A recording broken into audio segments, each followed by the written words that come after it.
Bonjour à tous et bienvenue sur ma chaîne de Tribulation littéraire. J'espère que vous allez bien mes petits loups, je suis hyper contente de revenir avec une nouvelle vidéo cette semaine. Voilà, le rythme commence finalement à revenir à son état normal et ça m'emplit de joie. Aujourd'hui, vous l'avez très certainement vu dans le titre, je vais vous parler enfin du PLIB 2019. Si vous m'avez suivi l'année dernière, j'étais déjà jurée de ce prix littéraire des booktubeurs. Ce prix est donc devenu le prix des booktubeurs, des blogueurs ainsi que des bookstagrammeurs en 2019 et je fais toujours partie du jury. Alors oui, effectivement, je ne vous ai pas du tout tenu au courant cette année des différentes sélections, présélections, que ce soit sur le blog ou sur la chaîne.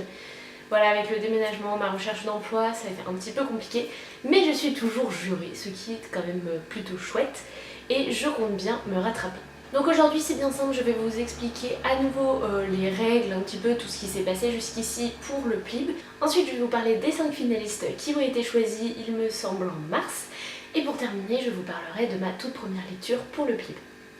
C'est parti. Alors tout d'abord, le PLIB, qu'est-ce que c'est? C'est un prix littéraire, comme il l'indique, de l'imaginaire. Donc on va parler de fantasy, de science-fiction, de tout ce qui sort un petit peu de l'esprit des auteurs et qui n'est pas basé sur des faits historiques, sur de vrais personnages. Ce prix existe donc depuis 2018. L'année dernière, nous étions 60 jurys, cette année on dépasse les 100. Ce qui fait qu'il y a une grande variété dans les livres qui ont été proposés. Et en fait, les livres qui étaient proposés, c'était uniquement des livres écrits par des auteurs français publiés pendant l'année 2018. Nous avons pu les proposer jusqu'en fin d'année 2018, si je ne me trompe pas. On a eu tous les premiers sélectionnés qui nous ont été proposés. Ensuite, il a fallu en choisir 25 et ensuite il a fallu en choisir 5. Je suis vraiment nulle. Je me souviens plus exactement, mais il y a eu 2 sélections qui ont été faites pour finalement élire les 5 finalistes finaux. Et ces 5 finalistes, ce sont les 5 livres que tous les jurés doivent lire parce que franchement, quand la première sélection fait état d'à peu près 150 bouquins, autant vous dire qu'on n'allait pas lire les 150 dans l'année. Donc du coup, nous avons 5 finalistes à lire et non plus 7 comme l'année dernière, ce qui n'est pas plus mal tant pour le choix final que nous devons faire que parce que ça prend du temps tout ça. Donc je vous avoue que les 5 finalistes, j'en suis plutôt contente. Et maintenant, il est temps de vous les présenter. Le premier finaliste, il s'agit de Terre de Brume de Sylvie Van Wilder, le tome 1 publié chez Rajo. Ensuite, nous avons Rouille de Florian Soulas, publié chez Scrinéo. Suivent Comment le dire à la nuit de Vincent Tassi, publié chez Le Chat Noir. Et également publié chez Le Chat Noir, nous avons La fille qui tressait les nuages de Céline Chevet. Et le dernier roman, je n'ai pas encore un nom en ma possession, mais il s'agit également d'un titre publié chez Scrinéo. Et il s'agit de Le Dieu oiseau d'Aurélie Wallenstein. Voilà, donc il ne me reste plus que le Dieu oiseau à me procurer. Je vous avoue que c'est celui qui me tente le moins dans cette sélection. Par contre, les 4 autres, franchement, me tentaient tous énormément. Donc je suis super contente qu'ils fassent partie de la sélection.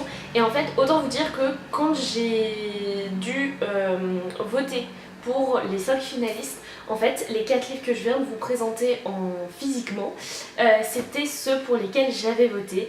Je n'avais pas voté pour Le Dieu oiseau d'Aurélie Wallenstein, mais franchement, voir ces 4 là dans la liste alors que j'avais voté pour eux, c'est une petite fierté quoi. Mais assez de blabla, je vais tenter de vous donner mon avis sur Terre de Brume, le premier tome de Cindy Van Wilder, publié chez Rajo. C'est le premier livre du PLIB que j'ai lu au mois d'avril, tout début du mois d'avril, et ça a été une excellente lecture pour commencer ce prix. Ici nous sommes dans un monde où la brume a recouvert l'entièreté de la planète.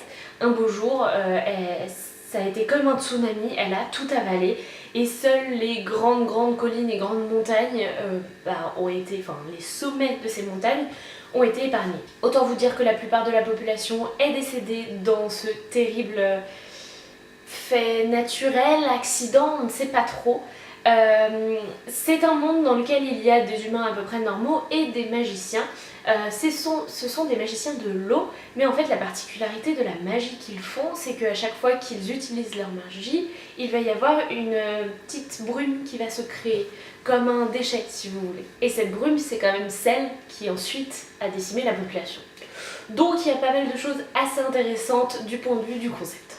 Ce premier tome était vraiment excellent, j'ai trouvé l'univers hyper bien construit, il amène vraiment de très nombreuses réflexions, que ce soit autour de la brume, autour du fait que nous faisons des choses mais quelles en sont les conséquences. J'ai vraiment beaucoup aimé ce point, C'est parfois un peu oublié en young adult, mais ici c'est très bien intégré et sans que l'auteur ait besoin de nous rappeler que tout ce qu'on fait a des conséquences.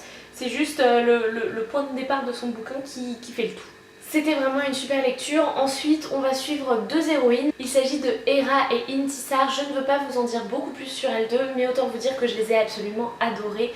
Elles se complètent très bien, elles sont vraiment hyper pleines de vie, pétillantes, et puis pleines de volonté dans un monde mourant, très clairement, où il n'y a quasiment que des malheurs qui arrivent.